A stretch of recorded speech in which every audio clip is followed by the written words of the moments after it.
We are also following breaking news out of the state of Texas, where a controversial election integrity bill, jam-packed with sweeping changes to the state's voting procedures, has now been filed. State, Senate, and House lawmakers are set to participate in limited debate this afternoon, followed by a straight-up or down vote. NBC's Gary Grumbach is in Texas for us at the state capitol in Austin. Gary, good to see you this afternoon. Thanks for joining us on this. You got your hands on a draft version of the SB 7 bill. Talk us through what's in it. I will absolutely do that. I just want to go to one thing. A Joe Biden statement just came out. President Joe Biden just released a new statement about this Texas voting bill. He says, in part, it's an assault on democracy that we've seen far too often this year, and often disproportionately targeting black and brown Americans. So that was President Joe Biden just within the last hour. But you're right.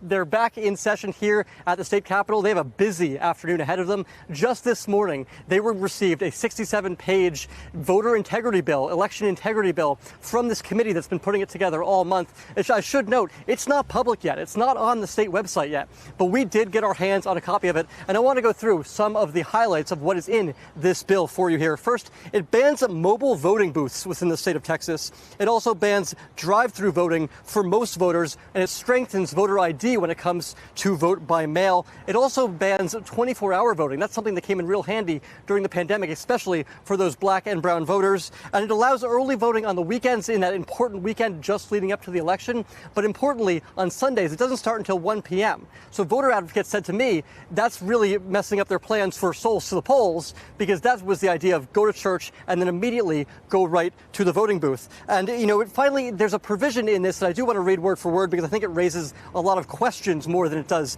answers here. Quote, if the number of votes illegally cast in the election is equal or greater to than the number of votes necessary to change the outcome of an election, the court may declare the election void without attempting to determine how individual voters voted. So what does that mean? It could be, there's a lot of questions surrounding that, including whether or not that's actually legal to begin with and whether or not that's a contradiction of federal law. Also, when would another vote be scheduled? How would that election be scheduled? And who is in charge of deciding whether or not a vote is illegal? And, I don't think we should overlook the timing of all of this. This is Saturday of Memorial Day weekend. Their legislative session ends on Monday. So they are really packing this all through here. In terms of a timeline, how this is going to work, they are right now debating a little bit in the Senate and the House. The Senate is expected to vote today on this bill. Tomorrow, the House is expected to vote. They are both expected to pass this bill, and Governor Greg Abbott has already said he's going to sign it.